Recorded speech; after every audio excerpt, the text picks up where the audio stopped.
আনাস হচ্ছে জুলাই গণঅভ্যুত্থানের সময় সে তার মাকে চিঠি লিখে গিয়েছিল যে মা, আমি আন্দোলনে যাচ্ছি, যদি ফিরে না আসি তাহলে তুমি কষ্ট পেও না, আমার জন্য গর্ব করো। আনাস ফিরে আসেনি। আনাসের মতো অসংখ্য আনাসের মায়ের মতো অসংখ্য মায়ের বুক খালি হয়েছে। জুলাই অভ্যুত্থান যে আলোকে হয়েছিল, যে চিন্তা ভাবনায় হয়েছিল, সেই চিন্তা ভাবনার কি প্রতিফলন ঘটেছে বা ঘটছে? আমি যদি গতকাল অব্দিও বলি, গতকালকে যে ঘটনাটা ঘটলো, আজকে তারই ধারাবাহিকতা যা যা ঘটছে, কিভাবে দেখছেন?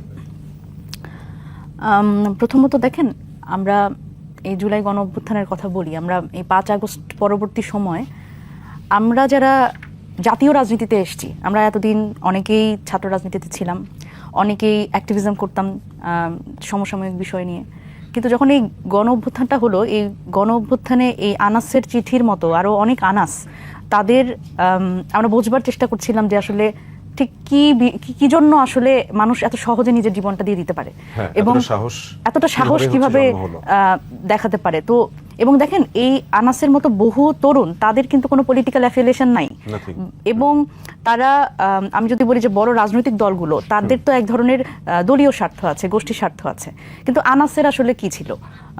সেই জায়গায় আমরা যখন 5 আগস্ট পরবর্তী সময়ে এই যে রাজনীতির একটা পরিবর্তন আমরা দেখতে চেয়েছিলাম, সেই পরিবর্তন সত্যিকার অর্থে আমরা দেখতে পাইনি।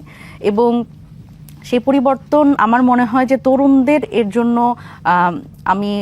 আমার কাছে খারাপ লাগে, যারা তরুণরা এই 5 আগস্ট পরবর্তী সময় রাজনীতি করতে এসছে, তারা অনেক বেশি আশাহত হয়েছে। বা সবাই তো আসলে রাজনীতিতে আসেনি, কিন্তু কিছু তরুণ তারা কিন্তু রাজনৈতিক হয়ে উঠেছে। বাংলাদেশে একটি গণ অভ্যুত্থান হয়েছে, রাজনৈতিক চিন্তা ভাবনা, মতাদর্শ সবটা চলে এসেছে। একদম। আমি যদি এটা বলি, শুধুমাত্র তরুণরা কিন্তু একদম সেই বৃদ্ধ বয়সী শুরু থেকে একদম হচ্ছে 16-17 বছর বয়সী ছেলেটাও কিংবা মেয়েটাও কিন্তু রাজনীতিতে সক্রিয় হয়েছে।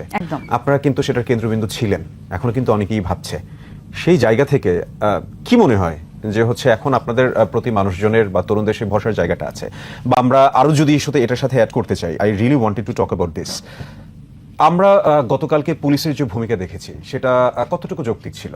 বা যে অভিযোগগুলো আমরা হচ্ছে বিগত সময়ে দেখে এসছি, একটা বা আমাদের যে দাবি দেওয়াটা ছিল, ন্যায্যতার সমাজ হবে, অন্যায়ভাবে কাউকে ট্যাগিং করা হবে না, বৈষম্য থাকবে না, এই অভিযোগের ধরন তো বদলায়নি।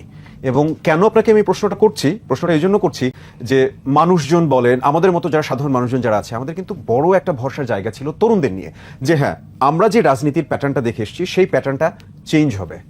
সেটা কিন্তু আসলে চেঞ্জ হয়নি। হ্যাঁ, একদমই। দেখেন, এখানে আমরাও যারা তরুণরা রাজনীতি করতে এসেছি, এবং প্রথমে তো আসলে আমরা রাজনৈতিক দল গঠন করিনি, বা এটা আমাদের এমনও ছিল না যে খুব পরিকল্পিতভাবে আমরা রাজনৈতিক দল গঠন করব। প্রথমত আমরা এই যারা তরুণ, যারা এই চিন্তা ভাবনা, এই পরিবর্তনের চিন্তা ভাবনা নিয়ে আসলো গণ অভ্যুত্থানে, আমরা ভাবলাম যে তাহলে আমরা একটা প্রেশার গ্রুপ হিসেবে কাজ করি প্রথমে, যে যেই ধরনের এই রাজনীতি আমরা দেখতে চাই না, এই রাজনীতি ফিরে আসুক, এটা আমরা চাই না। গণ অভ্যুত্থানের যে মোটো, যে লক্ষ্য, যে লক্ষ্যে আনাসের মতো 16-17 বছরের তরুণরা জীবন দিয়ে দিল, এটি যাতে আসলে নষ্ট না হয়, এটি কোনো গোষ্ঠীর স্বার্থে যাতে এটি একেবারে বিলীন না হয়ে যায়, এই কারণে আমরা যখন আসলে এই নাগরিক কমিটি এবং পরবর্তীতে জাতীয় নাগরিক পার্টি যখন গঠন করলাম, তখন আমরা খুব বিপদে পড়ে গেছি। এনসিপির যারা রাজনীতি করতে এসে, তারাই আসলে বিপদে পড়ে গেছে। কারণ আমরা কিন্তু বারবার করে বলছি, পুরাতন রাজনীতি আমরা চাই না, আমরা নতুন রাজনৈতিক বন্দোবস্ত। কিন্তু আপনারা তো পুরাতন রাজনীতির দিকেই হাঁটলেন। এই জায়গাতে আমি আসছি। দেখেন, এই যে আমরা যখন বলছি যে আমরা পুরাতন রাজনীতি চাই না, আমরা নতুন রাজনৈতিক বন্দোবস্ত চাই, এই নতুন রাজনৈতিক বন্দোবস্ত কিন্তু 3 আগস্টে নাহিদ ইসলাম কিন্তু বলছিলেন যে ফ্যাসিবাদী ব্যবস্থার বিলোপ এবং নতুন রাজনৈতিক বন্দোবস্ত, কারণ সেই পুরনো বন্দোবস্তে আমরা আর ফিরবো না।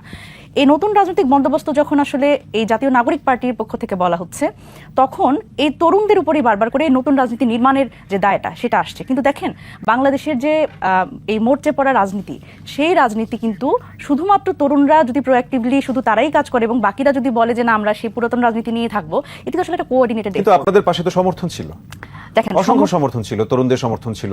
আমি যদি হচ্ছে সেই অভ্যুত্থান একদম অভ্যুত্থানের ইমিডিয়েট পরে যে বন্যাটা হলো, সেই বন্যায় তো সারা বাংলাদেশ এসেছিল টিএসসিতে।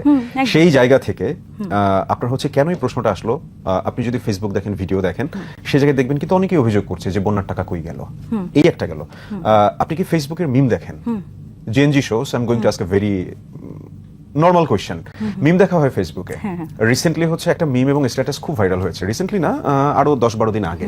ওই জায়গায় বলা হয়েছে যে don't take this other way, মানে জেনজিরা হচ্ছে এটা নিয়ে খুব মিম করলো এবং জিনিসটা আমার কাছে খুব অফেন্সিভ এবং খারাপও লেগেছে যে এনসিপির নেতারা হচ্ছে সেভেন সিস্টার্স আলাদার কথা বলে দিল, এই জায়গায় নিজেদের সিস্টাররাই নাই হয়ে গেল, তাসনিম যারা হচ্ছে নাই হয়ে গেল, তাজনুবা জাবিন নাই হয়ে গেল, আপনি সরে দাঁড়ালেন।